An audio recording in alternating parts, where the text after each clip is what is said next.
for the day, or at least for the APAC region. Today, covering the concept of stakeholder success demystified with expert insights and practical approaches. I'm just going to do a quick introduction for our lovely panelists today. So I'm not going to attempt to pronounce everyone's surname, but let's start with Divya. So Divya is a highly accomplished leader in the telecommunications, project management and not-for-profit industry, known for delivering complex business transformations, customer-centric strategies and commercial results. She's a sought-after mentor and Woman in STEM international conference speaker and a finalist for Gender Equity Award in Australia. Welcome, Divya. Thank you. We also have Lucy. Lucy's a governance and delivery specialist with expertise in organisational and cultural change. She invests heavily in team culture and loves to simplify chaos and complexity to help individuals optimise performance and feel connected as well. Thank you. Welcome, Lucy. Thank you.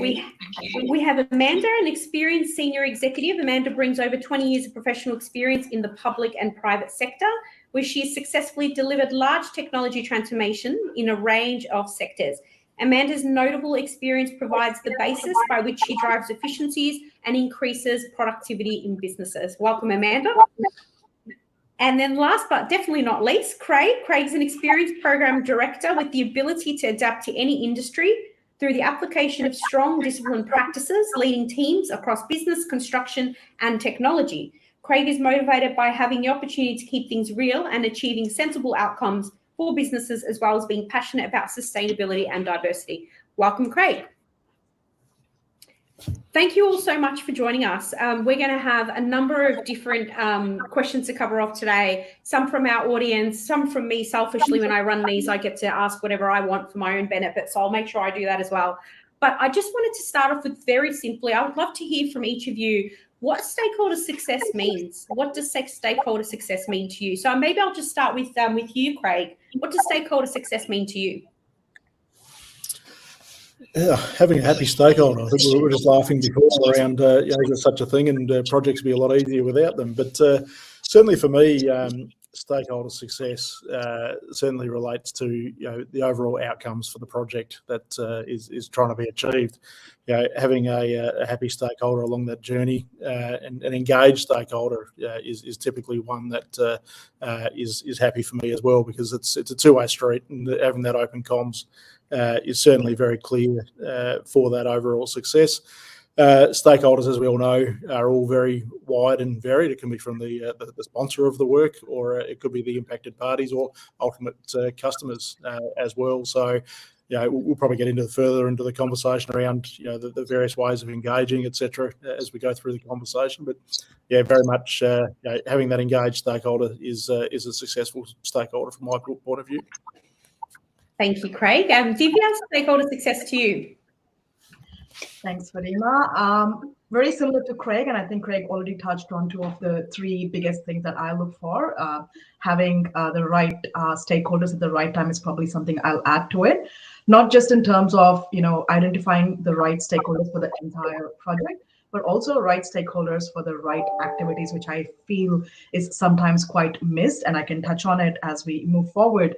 But that other than engaged stakeholders, very important all through the life cycle of the project, but also at the end, I think it's all about the outcome and the value generated for not only the project, but also the stakeholders. Well said. Thank you, Divya. Lucy? Yeah, I think for me, so success from a stakeholder perspective probably looks like their needs and expectations being met throughout the project, and probably afterwards as well, and all the usual stuff around everything being delivered ideally on time, budget, etc. But I think for me personally, stakeholder success feels like building that trust and that long-term support and those relationships. So hopefully when you do things in the future, you've got some credibility and you're supported. Thank you, Lucy. Amanda? Okay, so I'm going to be the controversial one. Stakeholder success for me is not always doing what the stakeholder wants, nor what I call Goldilocks. It's doing what they need to achieve the outcomes of ultimately the business. The stakeholder has a boss. Everyone's got a boss. Even the boss has a boss. and we are here to produce projects and programs that ultimately drive the success of the strategy for the business in the long term. The success of that stakeholder will be the success of that business. So sometimes that means we embrace hard conversations, but in my belief, it comes down to living your values, being honest and open, and ensuring that you do what is right and in the best interest of the stakeholder to achieve the business outcomes, because ultimately they will be judged on their ability to achieve those outcomes as well. So I'm going to hit a little bit more of driving value and so far as living your values, being honest, being open, being transparent, and that should give the best outcome for everybody. I think it's a really good call out. And the truth is, we're not always going to appease our stakeholders as much as we want to, as much as we try. You're never going to get perfect run rate with your stakeholders. I'm sure you've all had maybe some experiences that are not so great with stakeholders that were very difficult. I'm keen to get into that shortly, but before we get into that, I want to go back to something, Divya, you talked about the right stakeholders for the right activity. Now, knowing that we have stakeholders that vary greatly in terms of interest and their involvement in projects and things like that, can you share some examples of how you would tailor different stakeholder approaches to the different stakeholders? Absolutely. Sorry, I'm hearing a little bit of feedback, so just ensuring that everyone can hear me okay. Yes. Alrighty. So what I mentioned earlier, Fatima, was something that I've observed happen a lot and quite recently as well, hence it's very fresh for me, is, you do your usual stakeholder analysis, and you can use various tools for that based on, influence, impact, or, what type of engagement or a relationship they have with you and the project. But what I found that people kind of fail, and in one of the projects we did fail, was identifying the right stakeholders for the right activities. For example, I'll give a recent example where we were doing a very detailed process design workshop as part of an overarching program of work. And the stakeholders that were identified initially were your heads of departments, for example, or leaders of that particular process. And when they were engaged in the process design, they were a little out of depth. And what they believe as the requirements are quite high level, still with the right interest for the program, but they did not produce the right outcomes for that particular activity. And one of the things that was identified is perhaps sessions like that are best suited if you get maybe subject matter experts or people who are closer to the process. So that just elaborating what I mentioned earlier around, identify your right stakeholders, not only for the whole project, but make sure even if they are not your stakeholder for the entire life cycle of the project, maybe they just they are engaged only for a specific activity. Thank you. Did you want to add anything to that, Amanda, knowing that you did share around not doing what they think they need, but what they actually need? Yeah, there's also, it's sort of touching on governance as well when we're talking about our who we have in the room to make those decisions. And Divya, you're completely right. It's, we're looking at levels. We're considering where you are in a project, what level that project is, the detail requirement for the outcome.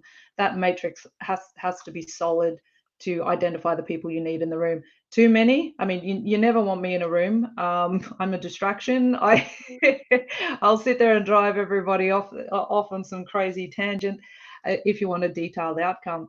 So really selecting who you need in that for the outcome you require is I couldn't triple thumbs up if I had an extra arm. Yeah, great call out.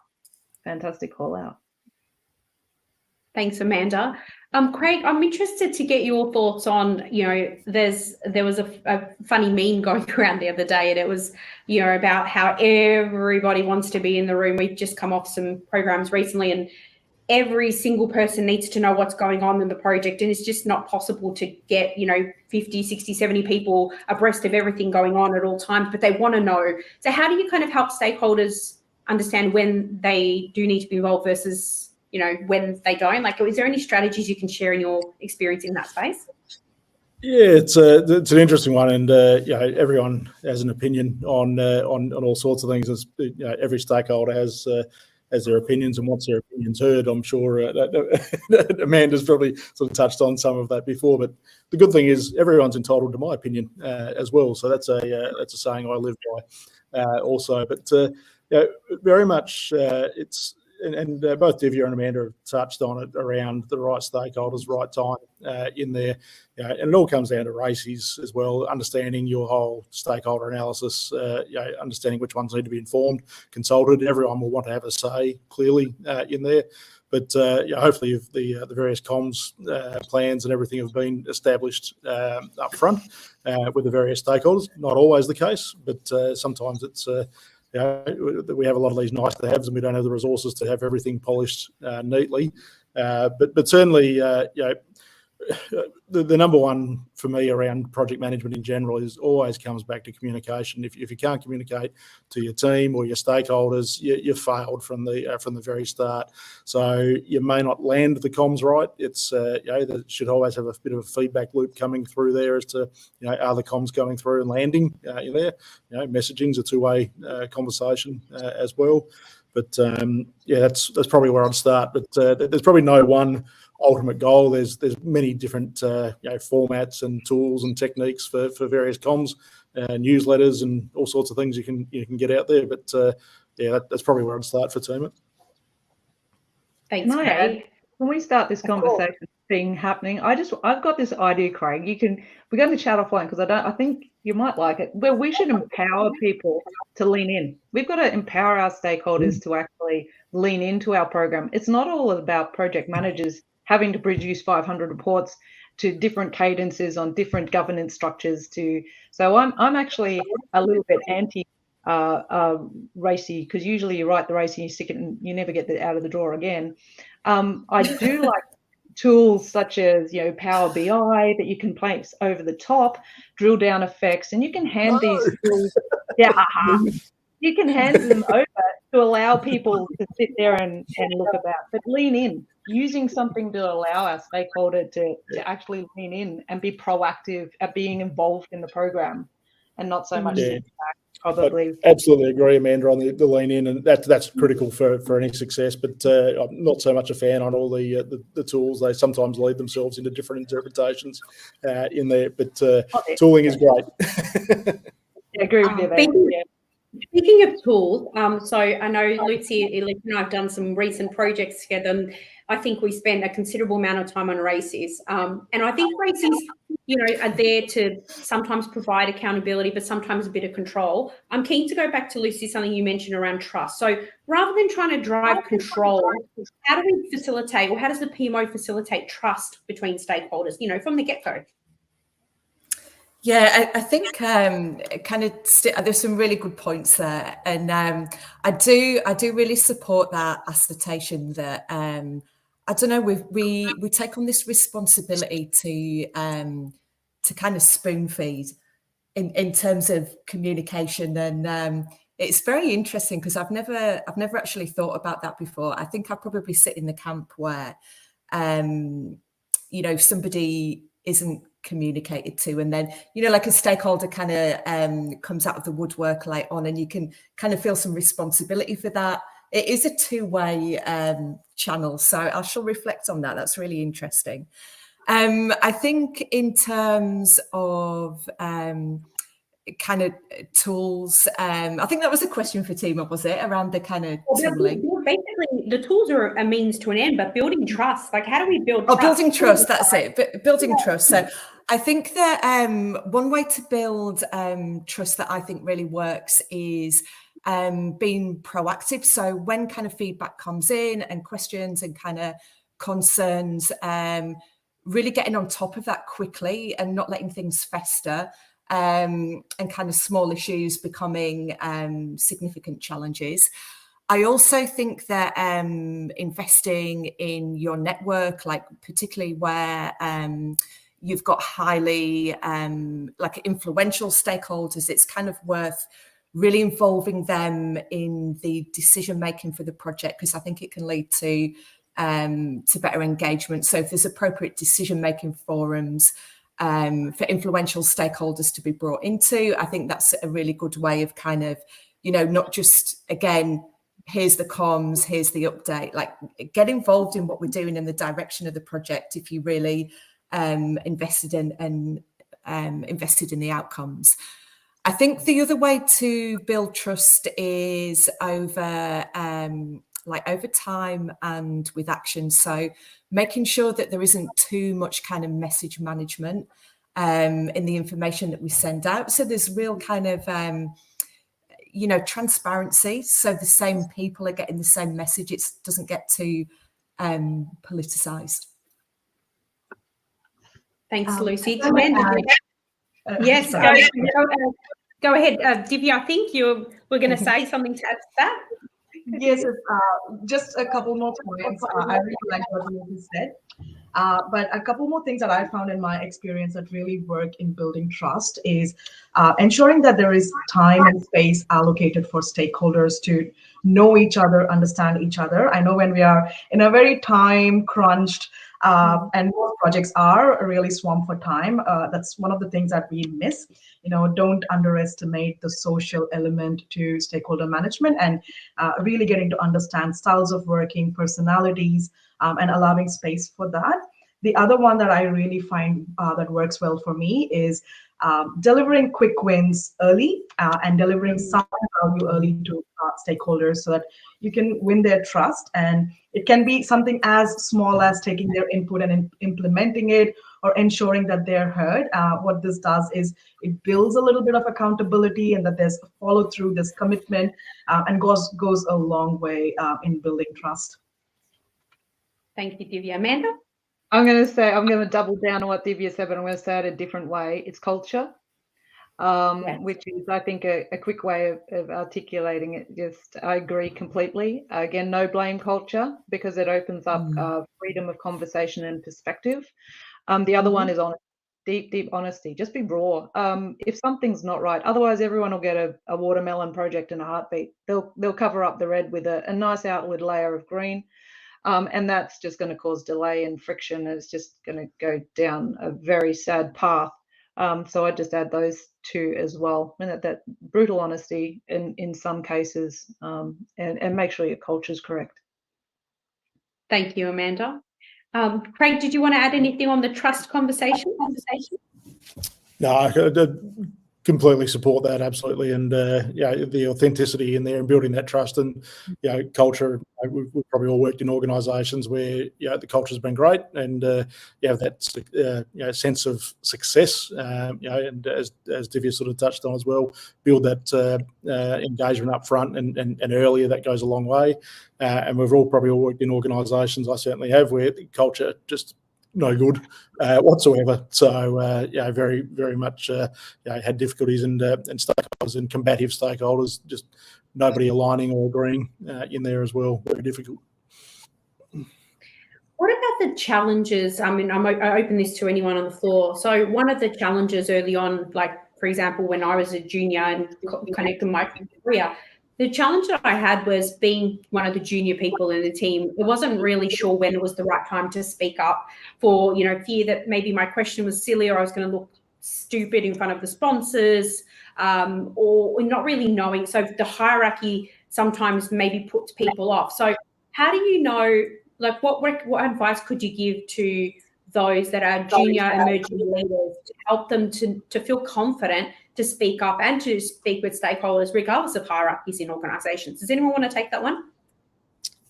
I'll have a go to start with. I grew up with a very strong culture and ethics from my parents of respect your elders and certainly, but when I was first getting into projects, it was I'd always just defer to the older people in the room, and it was very much just sit there and wait for my turn, and guess what, my turn just never came around.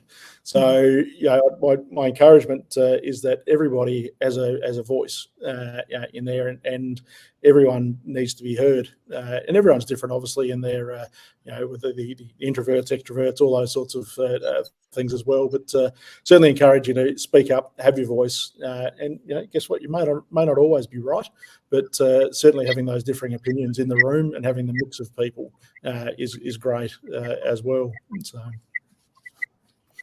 thanks, Craig. Does anyone want to add anything to that? I was just thinking as leaders as well, that we can support that to the best of our abilities. So look, in my experience, rightly or wrongly, it's often the people that are the quietest that have got the most value to kind of to offer. So I think that you know, as leaders, we can certainly try and encourage those opportunities. Yeah, because it's often the quiet voices that have got the most to offer. I think that we can. Oh, you go, Divya. No, you go first, Amanda. I was going to say it's in the top left corner of your screen, everyone. PMO in particular, project management as what I call its own industry almost. Well, it's leadership. It's at its heart, it's leadership. We put acronyms around it, but whether it's project management, program directorships, and in essence, it's leadership. So it's being able to grow and get mentoring on what works for that individual in how they lead, how they want to lead in the future. So every facet of, I mean, the best management leadership books I've ever read is Dr. Seuss. Go and pull them apart, because you can find those leadership pearls in the most amazing places. Nice. Quick couple of tips from me, putting myself in the shoes of that junior project team member, because we've all been there at some stage, is firstly, you have the advantage. You are junior, which is well acknowledged and everyone recognizes it. So use it to your advantage, because you can ask those questions, and trust me, no one will judge you. And seeing, you know, Amanda, Lucy, Craig, you all touched about leadership, and leaders do recognize that and recognize someone who asks those questions. But at the same time, you know, maybe a quick tool that might be helpful is doing a quick assessment of whether that question is important for that conversation. Would it significantly impact the outcome of the conversation you're having? Could you perhaps do it in a different setting or get that information elsewhere? If it's super critical to the conversation, go ask it. You know, don't second guess yourself, like you said, Craig. It works, it may not work, but it's worth asking. I like that. That's a really good example. The right communication for the right time, as is the right communication for the right stakeholder. So I think that's a really good call out, and probably some advice I could have used a few years ago. So thank you. I am curious, selfishly, I'm thinking about one of the challenges we often see in a lot of client organizations we work with, where they think that change management or change managers are the ones responsible for stakeholder management. So the change managers, are the ones doing the stakeholder matrices. The change managers are doing this and are doing that. But really, stakeholder success and stakeholder management is all of our jobs as PMO leaders, project professionals. So what's your feedback on that? It's not the change manager's job. It's up to us. So what would be the sort of top 3 things that you would do in that capacity, knowing that, you know, we're not change managers, but we need to manage our stakeholders better? I wouldn't change a thing I do, because I don't actually think that way. So I can't answer the question. If anyone is thinking in that regard, they probably need to come along and join this panel discussion and have a little update. That is so antiquated. I haven't got words. Stakeholder engagement, stakeholders internally, externally, even down to just within your own team. It purely is everybody's responsibility. And that's why I think I brought out earlier, including the stakeholders' responsibility. We all, I think, are adults. We should take responsibility for the communal outcome, which is providing project management to have a successful program or project to deliver the outcomes to the business requires. So we're all of a vested interest, and everybody should participate. So it's curious that someone would think that, in my perspective. Yeah, that's more common, I think, than I realise. I know we've had some experiences recently where it's sort of just disregarded for the most part and left it as it's the change manager's job, which is obviously not correct. So that's where I thought, I wonder if that. So maybe it's just exactly. Maybe I'll put you in touch with them. So I'll have to chat with them. There's something that's gone awry. Exactly. Stakeholder myth buster. There you go. For anyone online that thinks that stakeholder management is change manager's job, it's not. Obviously a big part of it, but look, if you have a change manager in your organisation, link up with them. They've probably done the work to assess the stakeholders, to put the matrices together. You can probably leverage that. But I agree with you. It's definitely not. Anyone want to add anything on that one before we move on? I was just thinking, I really like this energy around, making the stakeholders actually come to the party. But I was thinking, again, as leaders, like one thing that we can do is, I guess, really kind of role model what a collaborative culture looks like, and keep that really kind of front of mind to make sure that any cadences we're running or like the way that we communicate, that we're really kind of like expressing that this is not a playground, it's an adult environment, hopefully, and let's all get involved. That's 100%, Lucy. It should start at the top. I know the last program we were on, it was very clear, collaborative from the CEO down, and access through him to the board. So that tone was set, and that's why I sort of call out culture. That tone has to be set. If everyone Lived. can, Yes, it is amazing when it happens. Amazing. So then, talking about culture, there's obviously going to be situations that you've probably all experienced where the stakeholder assigned is maybe not suitable, not working out. And so Mark has a question around how do you approach a situation where the stakeholder assigned is not working out, or maybe difficult stakeholders in general. Is there any examples that you can share and how you tackled that? I've got a million.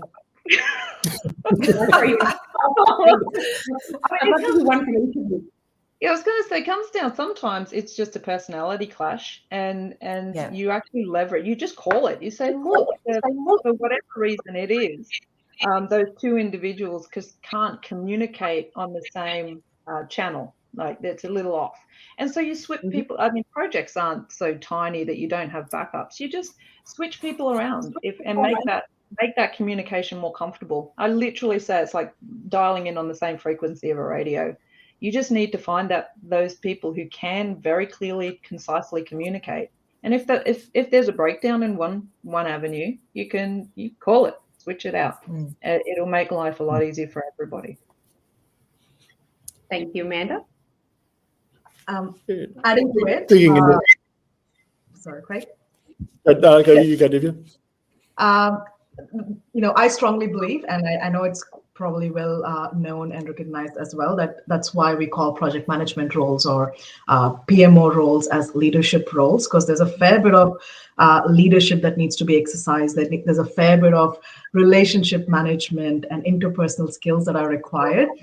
I don't think I've ever executed a project where I had the liberty of changing stakeholders, because you get to work with who you're given, and the stakeholder is a stakeholder. And I think that's where you put your interpersonal skills, your relationship skills to test.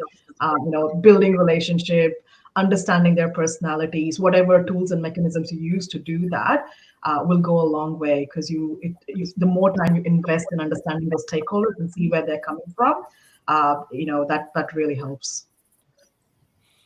Yeah, that's where I was going to head as well. If you understanding their needs in there, and I've often the same had stakeholders assigned with no opportunity to jettison them, as would have been nice. But actually, sitting down with them, understanding what their measures of success look like, and I've had instances in the past where two stakeholders have had very differing views on where they need to get to.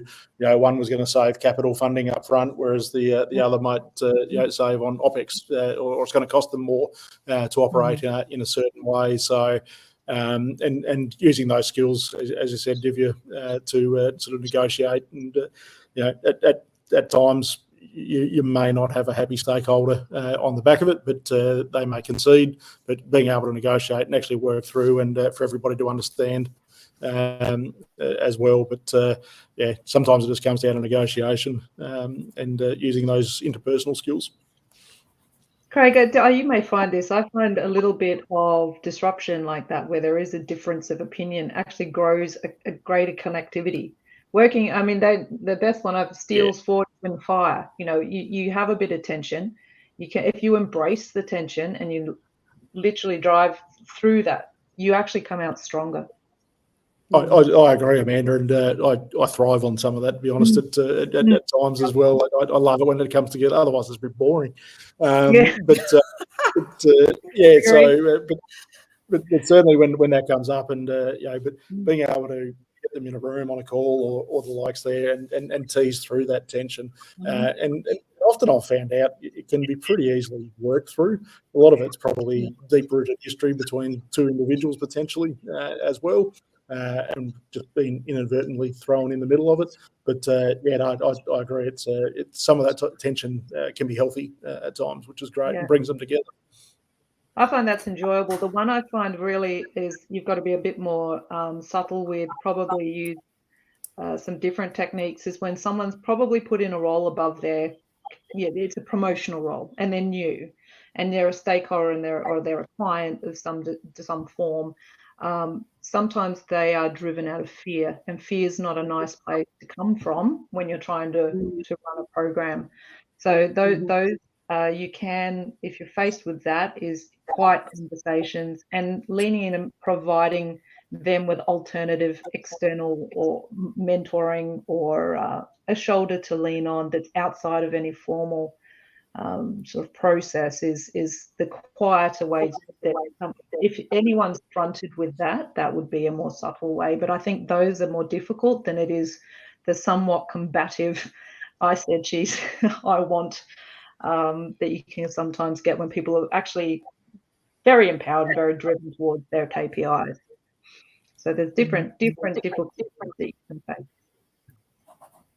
It touches on, Amanda, something Guy was saying in his in our previous presentation. He was talking about sponsors and success in you having the right sponsors, and he talked about like a situation where he didn't actually realize that the sponsor wasn't aware of what was going on, and it was that took those conversations and that honesty to actually then drive the changes that were needed to be successful. So it touches on that perfectly, for sure.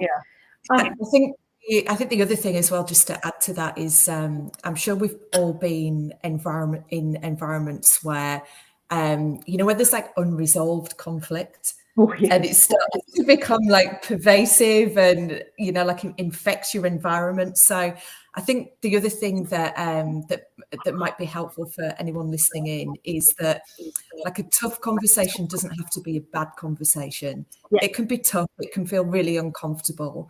But there's nothing worse than unaddressed conflicts that builds over time. I've got to tell a story. There's nothing like a good old-fashioned story. So, and a bit of gossip will always permeate your project team. A good bit of juicy gossip.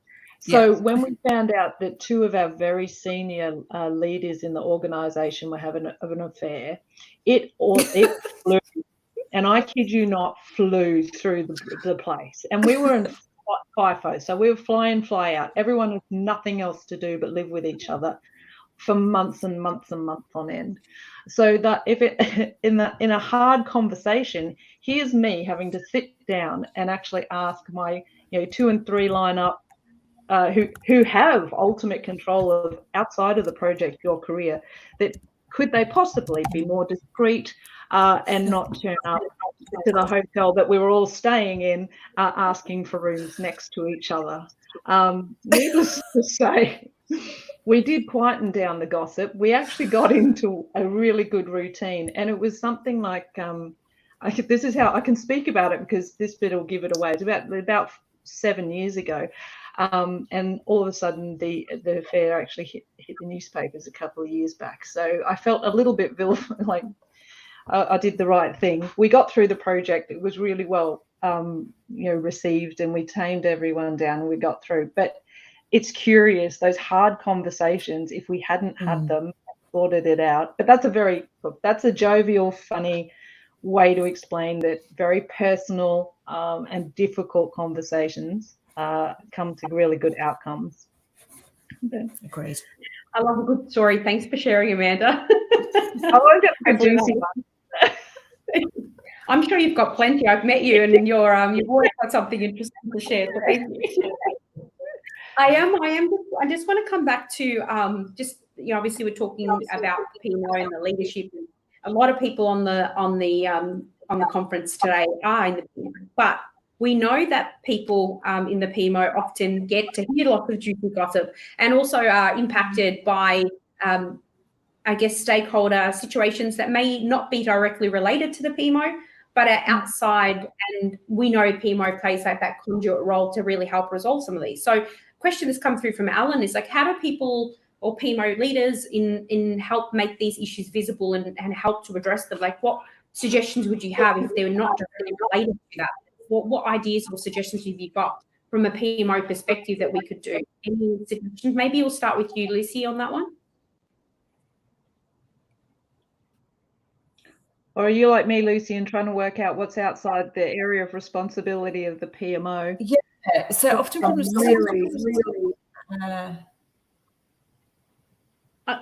maybe if I can add an example. So, for example, let's say there's challenges in a BA practice or a project management practice. The PMO is not directly responsible for managing those resources, those teams. They hear some noise. They know there's challenges in that practice or that area. And the PMO obviously wants the program or the project to be successful. So is there any suggestions of how the PMO can make the issue visible and address it, or what do you recommend? I'll talk to the practice leader. Okay, that's a good start. Sounds simple, but some people might not notice that. Yeah, I think that we're leaning on management there. Lucy, go.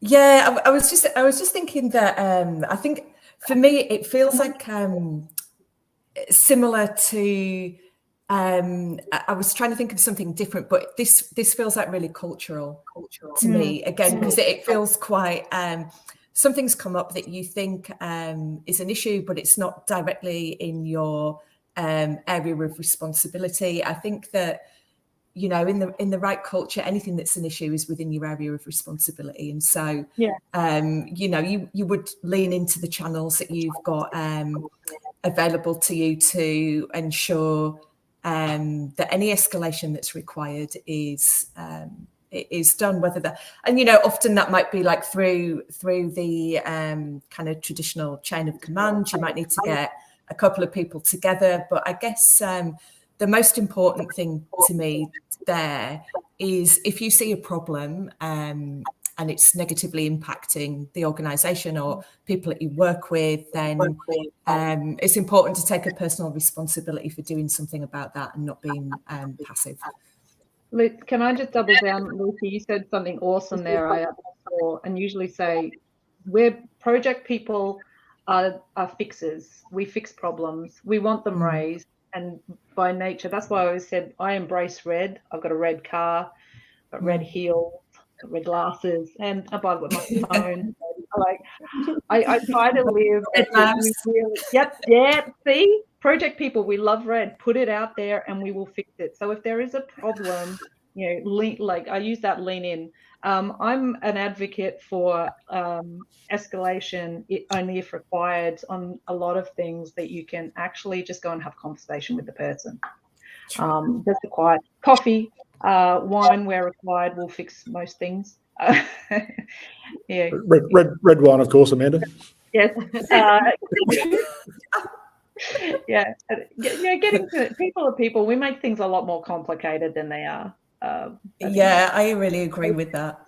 At the heart of it, you know, problems are generally quite simplistic. They're born out of worry or trouble or fear or a little bit of anxiety that can dissipate in next to no time. Just don't let them boil away. Get bigger. Correct. And if I may quickly add, I like what you touched on. This is more common than you would expect. Project managers, practice leads are often firefighting in the thick of things, and you know, things may be missed. They probably are not identifying risks and issues in a timely manner, which shouldn't be the case, but it happens. I would look at it in two ways, right? There's a proactive problem, and I like what you mentioned, Lucy, around culture. Why wasn't it identified in the first place? Because you mentioned from the example you gave, Fatima, is the PMO recognizes that there's a problem, but the practice leader project manager hasn't. So there's a severe disconnect in either identification of what issue or challenges are, and also in the communication methods, I guess, or the means of communication. So that's first thing. And really going back into your practices, your processes, your plans of approach would really help. But proactively, I like what Amanda, you mentioned, there's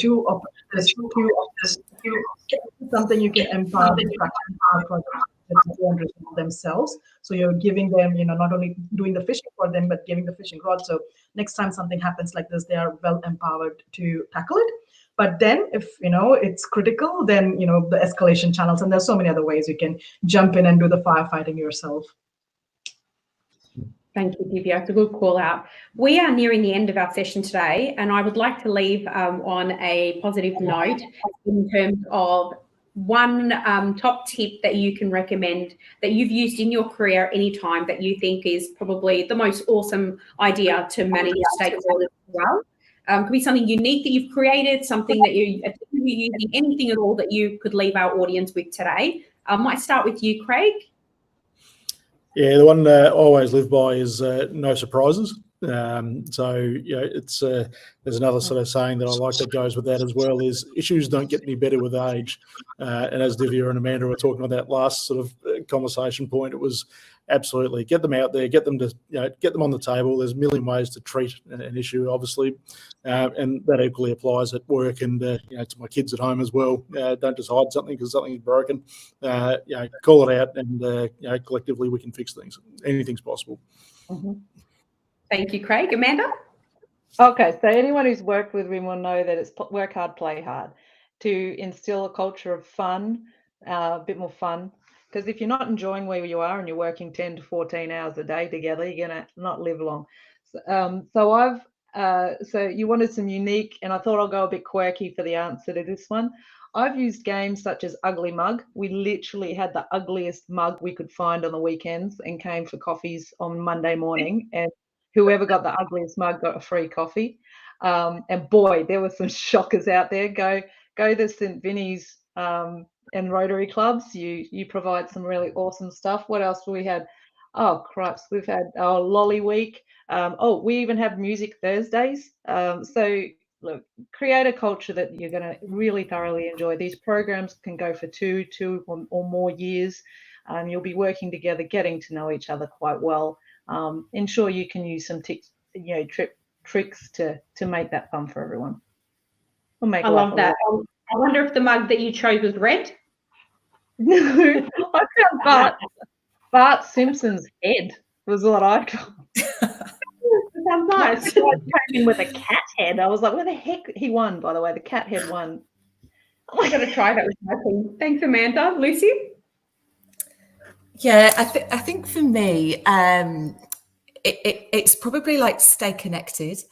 So I think when projects can get really stressful, there's quite a natural tendency, particularly with remote working, to kind of disassociate and become insular. So for me, my top tip would be to really be intentional about how you connect to people in your organisation, and look out for each other and have fun, for sure. Yeah. Thanks, Lucy. Divya? I'll probably make mine twofold because most of it has already been touched. Firstly is stakeholders are people at the end of the day. So, we've already spoken about the social element and staying connected and investing time in relationships. I would strongly advise that. Spend as much time, whether it's a coffee with an ugly mug, whatever it might look like, do spend time to know your stakeholders. And I think the second one is something I already put in the chat. As early in my project career, when you look at difficult stakeholders, really tough stakeholders, the natural reaction is you tend to keep away. Avoidance is probably a method that can be chosen. My tip is the noisiest, the scariest, the most difficult stakeholders. That's where you put your energy in, because the quicker you have them on your side, the easier mentally and physically for your project it is to move forward. They're noisy because they care. True. Very true. Thank you so much to all of you, to Divya, Craig, Amanda, and Lucy. I'm sure that everybody found that as insightful and entertaining as I did. So thank you for your time. We really appreciate you being with us today. Thanks, everyone. Thank Great. you. Thank you, Fatima. Thanks all. Thanks so much. Bye.